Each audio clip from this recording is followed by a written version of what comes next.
Okay, so before I start, I have a few items that I need to discuss with some students, and since I'm not here, I'm going to try to get these out of the way before I forget. Eric Kramer in third hour, Jared Blummer in third hour, Landon Jansen in third hour, and Emma Beckman in third hour. Unfortunately, those books that you guys tried to order are restricted items and cannot be sent. So unfortunately, you're going to have to find a new book and try this again and use each other to help you. You're going to have some time, hopefully, during class period today to continue looking. Also talk to the librarians and see if they can help you. That's what they're there for, and they really don't mind. So if you have time during this class period and you cannot find a book, then use this class period to go to the library and ask questions and see if they can help you find a book with your topic. Let them know what the restrictions are, and they'll help you.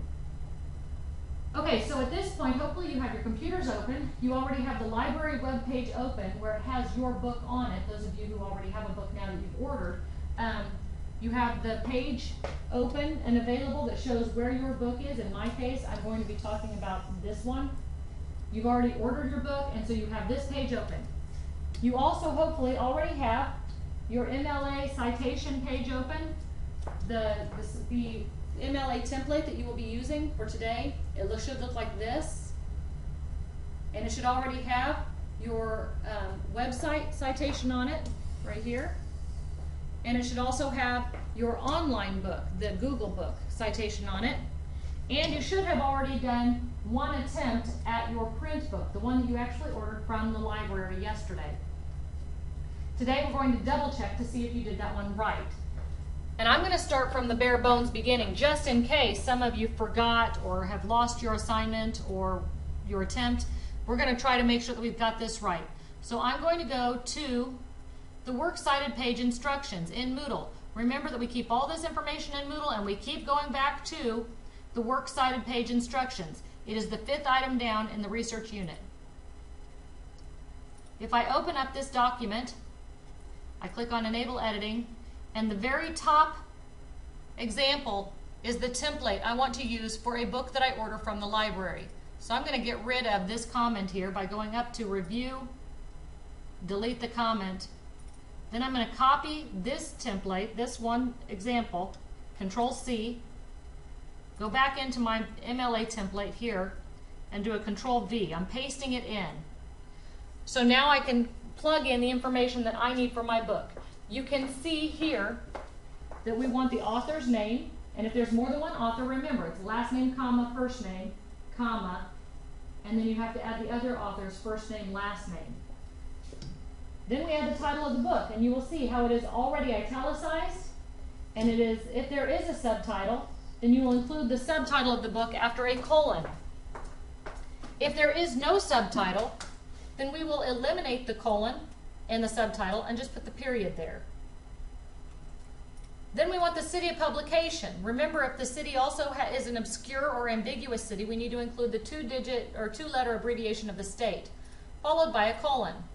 And then we want the publisher's name, followed by a comma, the year of publication. Remember, we don't need a specific date anymore. Now we're looking for a copyright date. And then we're looking for, then we're just going to keep the word print, because this is a print source. Our first example, the website that we found, this was a web source. The book that we found using Google Book Search, this was a digital file. The book that we are ordering from the library is a print source. So we're going to keep that word just the way it is. So now I'm going to go back to the website. I'm going to get rid of this instructions page. Now we're going to go back to the website where our book is located. And we click on the button next to it that says More About It. And it gives us all the information that we need in order to complete this assignment. I can see that the title of my book is called Human Trafficking. So I'm going to go back into my Works Cited page, and I'm going to type in, oh whoops, my bad, I skipped a step, didn't I? If I find out that my author's name is Margaret Herons. Now, keep in mind, she's not technically the author. She is a book editor. I'm going to show you now how to do this. If there is no author, but rather an editor, we are going to cite it slightly differently. So I'm going, because it's an editor and not an author, I'm going to type her name in, last name first, comma, first name last, H-A-E-R-E-N-S.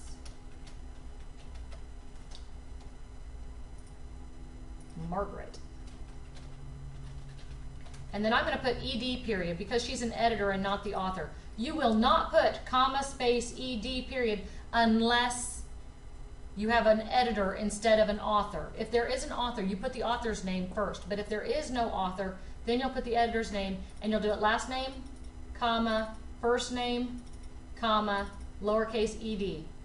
Regardless, the very last thing will be a period. After you've got that, then we put the title, and the title is Human Trafficking.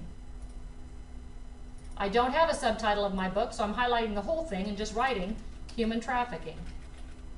Notice that there's a period after the title. Make sure you have a period after your title. I'm going to go back in and I'm going to see where the city it was published was in. Detroit. Detroit, everybody knows of the city of Detroit, so I can just write Detroit. If you have some obscure name though, make sure that you put a comma and the 2-letter abbreviation for the state with it. The publisher name here is Greenhaven Press. So I'm going to go back in here and I'm going to write Greenhaven Press. You may have a longer name. It might have the word incorporated in it. It might have publisher in it or publishing group. Just put the main word or words of the publisher's name. You don't need to put all the fancy stuff in there. Year of publication, 2012. And you'll notice it says C, 2012. That just means copyright. We're not going to put the C in there. We're just going to write the year. In this case, I write 2012. And then I keep the word print. Notice there's a period after the 2012. I keep the word print, and then I put a period at the end. I do not hyperlink the author's name. This citation is now complete, and that's all you have to do. If you feel comfortable submitting it today, then I can open up the link for you. It will say Submit Print Book Citation, and it will be located under it'll be located as the last thing. It's not available to you right now, but I can make it available if you're comfortable submitting it. Otherwise, you can submit it at the beginning of the class period on Friday. Since we are all finished talking about this print book citation now, those of you who are finished with this can submit it if you want, or you can work on your blogs, or you can read AR, you can work on daily grammar for tomorrow. Those of you who are not finished because you need to find a book still, or you're interested in finding more sources, continue to look for sources. If you need to go to the library, now's a good time to fill out your passbook and ask your substitute teacher if you may go to the library to get some help finding a book. And do not forget that we have a spelling quiz tomorrow over the week 6 words. If you can't remember where those are located, they are in Moodle in the topic outline, the very last item at the top of the course. And that is all. I hope you guys have a great day. I'll see you tomorrow.